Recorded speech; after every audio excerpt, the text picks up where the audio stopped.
Astrologer অনন্যাদি YouTube চ্যানেলে আপনাদের সবাইকে স্বাগত। আশা করি সামনেই আষাঢ় মাস, জগন্নাথ দেবের কৃপায় আপনারা সবাই ভালো থাকবেন।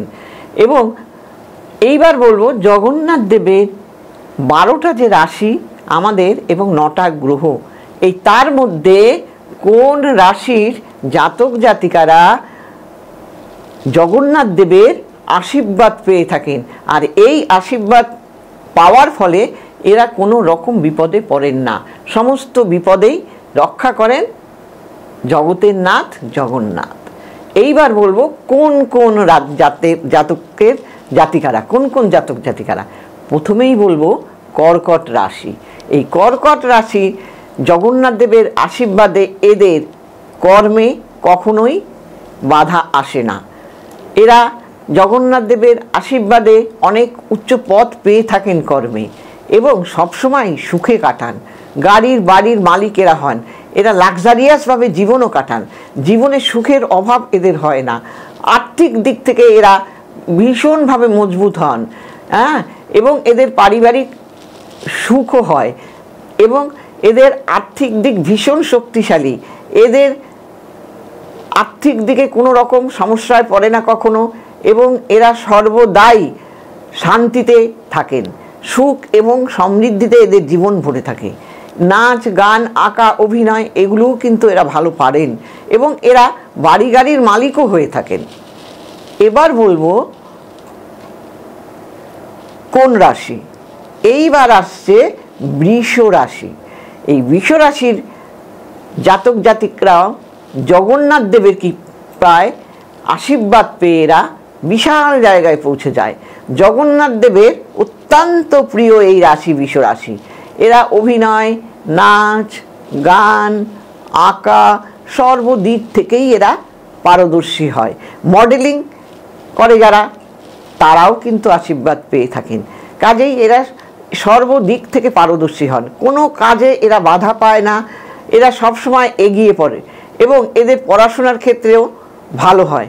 এরা পরিবারের দিক থেকেও এরা পারিবারিক জীবনে ভীষণ সুখ পায় এবং এদের পারিবারিক জীবনও কিন্তু মধুময় হয়ে ওঠে। এইবার বলবো কোন রাশি। এবার বলবো সিংহ রাশি।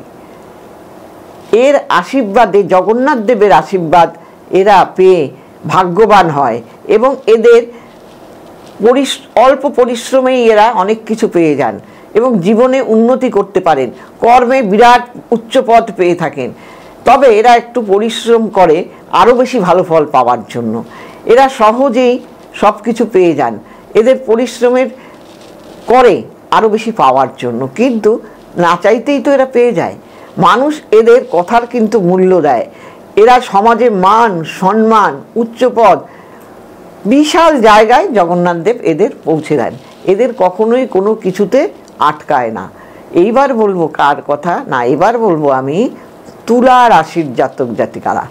এরাও কিন্তু জগন্নাথের আশীর্বাদ পেয়ে সমাজে মান সম্মান সমস্ত কিছু এরা পেয়ে থাকেন। এদেরও অর্থের অভাব হয় না, যদি একটু এরা না লেজি হন, এই লেজি হওয়ার ফলে এদের সমস্যা হয়ে যায়, কিন্তু এরা শৌখিন। এরা ভালো খাবার দাবার খাওয়া, ভালো জামা কাপড় পরা, ভালো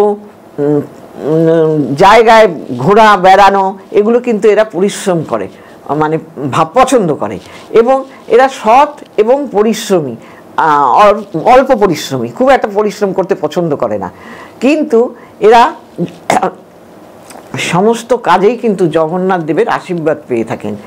এদের শরীর স্বাস্থ্য ভালো যায়, এরা একটু নরম প্রকৃতির মানুষ, আর জগন্নাথের কৃপায় এরা কখনো কোনো বিপদে পড়ে না। অতি বড় শত্রুও কিন্তু এর কোনো ক্ষতি করতে পারে না, জগন্নাথের কৃপায় এরা রক্ষা পেয়ে যান। কাজেই আপনারা সবসময় জগন্নাথ দেবের আরাধনা করুন, জগতের নাথ যিনি, আর যাদের আশীর্বাদ আপনারা পাচ্ছেন। সবাই ভালো থাকবেন এবং আমার এই প্রোগ্রাম যদি আপনাদের ভালো লেগে থাকে তাহলে আপনারা নিচে যাওয়া স্কলে যদি দেখাতে চান, নিচে যাওয়া নাম্বারগুলো দেখবেন, কবে কোথায় কখন আছে সেই দেখে আপনারা ফোন করবেন এবং আপনারা সিটিবিএনে শনিবার এবং বুধবার এবং রবিবার আমার প্রোগ্রাম দেখবেন। শনিবার এবং রবিবার, বুধবার, শনি এবং বুধবার দিন 1:30, রবিবার দিন 4টে। এবং অনলাইনেও আপনারা যারা দূরে থাকেন, আমার 40 বছরের অভিজ্ঞতা, আমার দেশ বিদেশে প্রচুর ভক্ত, কাজেই যারা চাইছেন আমাকে দেখাবেন তারা নিচে যাওয়া স্কলে তো করবেনই, অনলাইনেও দেখাতে পারেন। অনলাইন কিন্তু পেবেল, অযথা ফোন করে বিরক্ত করবেন না, কারণ যিনি ফোন ধরে তিনি কিন্তু খুব বিরক্ত হন, কারণ তাকে প্রচুর হ্যান্ডেলিং করতে হয়, তো মানুষের সঙ্গে কথা বলতে হয়, স্বাভাবিকই। আপনাদের যেমন খাওয়া ঘুমানো সব কিছু আছে, ওনারও তো আছে, কাজেই সেই জন্য সেই বুঝে ফোনটা করবেন। আর সবাই ভালো থাকবেন জগন্নাথ দেবের কৃপায় এবং শ্রী শ্রী তারা মায়ের কৃপায় আপনারা, এবং সকলের মঙ্গল কামনাও করবেন।